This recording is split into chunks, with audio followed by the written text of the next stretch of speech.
The Bridge of the Titan, brought to you by Orisha Oasis TV.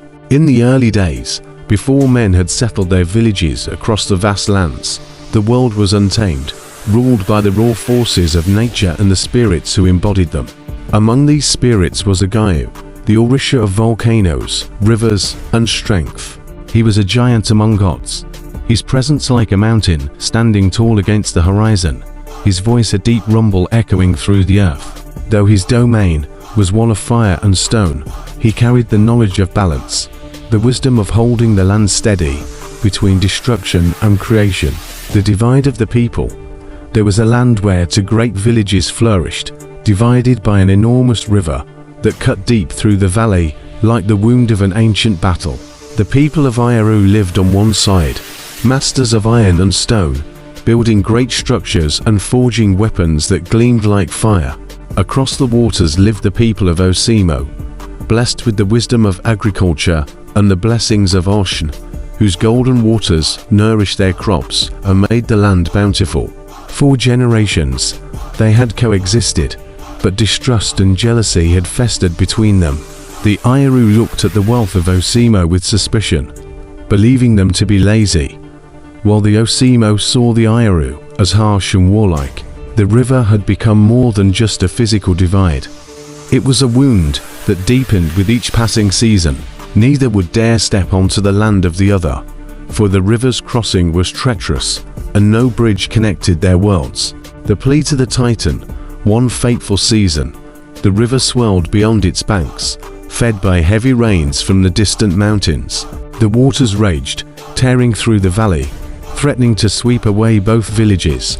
Desperate, the elders of both Agayu and Orisha climbed to the highest peak, where it was said Agayu rested in the heart of a sleeping volcano. They climbed with offerings, carrying iron, fruit, honey, and the finest cloth, hoping to earn the favor of the Orisha of strength. When they reached the summit, they called out, their voices swallowed by the roaring winds. Great Agayu, we seek your aid, for our people stand divided, and the river seeks to consume us all. From the depths of the earth, the ground trembled, and from the heart of the volcano, Agayu emerged. He towered above them, his body adorned in ochre and red, his muscles rippling like the very land they stood upon. His eyes glowed like embers beneath his heavy brow. Why do you come now? His voice boomed, shaking the sky. 4 years, you have let pride and distrust rule your hearts. You allowed this river to divide you, yet now you seek unity in desperation. The elders trembled before him, but an old woman from Orisha stepped forward. She was Mama Della, the village healer, wise in the ways of Orisha. She bowed low, her voice steady. Mighty Agayu, we have been blind in our arrogance. The river does not belong to us, nor does the land. We ask for your strength to build a bridge, not just of stone, but of understanding, so that we may heal what has been broken. Agayu studied them for a long moment before finally nodding. I will grant you a bridge, but you must prove yourselves worthy. This bridge will not be given, it must be earned. The trial of fire and water. Agayu struck the ground with his mighty staff, and the land rumbled. The sky darkened as a path of molten stone poured from the mountain, stretching toward the river. You must shape this fire into stone with your hands, he commanded. One village must mold it, and the other must cool it with the waters of the river. If you fail to work together, the bridge will crumble, and the river will claim you.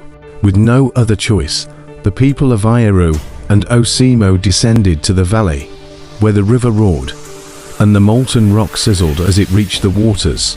The blacksmiths of Agayu took up their hammers and began shaping the stone, while the fishermen of Orisha carried buckets of river water to cool it.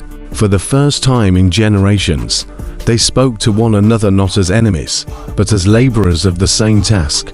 Days passed, then weeks. The bridge rose, forged by fire and water, by strength and patience. It was not easy. Old quarrels surfaced, and tempers flared, but they remembered Agayu's warning. To succeed, they had to set aside their grudges. Finally, as the first light of dawn broke over the valley, the bridge stood complete. It was not just a crossing of stone, it was a masterpiece, a testament to the resilience of the people. As they stood upon it, gazing at each other from opposite ends, they knew something had changed. The blessing of the Titan. Agayu stood at the center of the bridge, his massive form bathed in the golden light of the rising sun. He pressed his hand to the stone, and the entire structure glowed for a moment with fiery energy. "You have done well," he declared. "This bridge will stand as long as you remember its lesson. Unity is strength, and only through balance can fire and water coexist." He turned to Mama Della, a rare smile crossing his powerful features. "And you, wise mother, have proven that wisdom, not war, is the mightiest force of all." With that, Agayu stepped away, his form dissolving into the wind, leaving behind only the warmth of the sun on their skin. The people of Ayaru and Osimo looked at one another, this time not as rivals, but as neighbors, as family. The bridge became more than a crossing, it was the heart of their new unity. Trade flourished, friendships blossomed, and for the first time in memory, the river was no longer a divide, but a bond between two once warring lands. And in the seasons that followed, whenever doubt threatened to rise among them, they would place their hands upon the stone and feel its warmth, remembering the lesson of Agayu, the lesson of fire, water, and strength. Thus, the bridge of the Titan stood, not just in stone, but in the hearts of all who crossed it. Don't forget to comment, like, and share if you enjoyed the video and information. If you haven't subscribed yet, subscribe today for more great content and spiritual knowledge and practices to advance your spirituality. Brought to you by Orisha Oasis TV.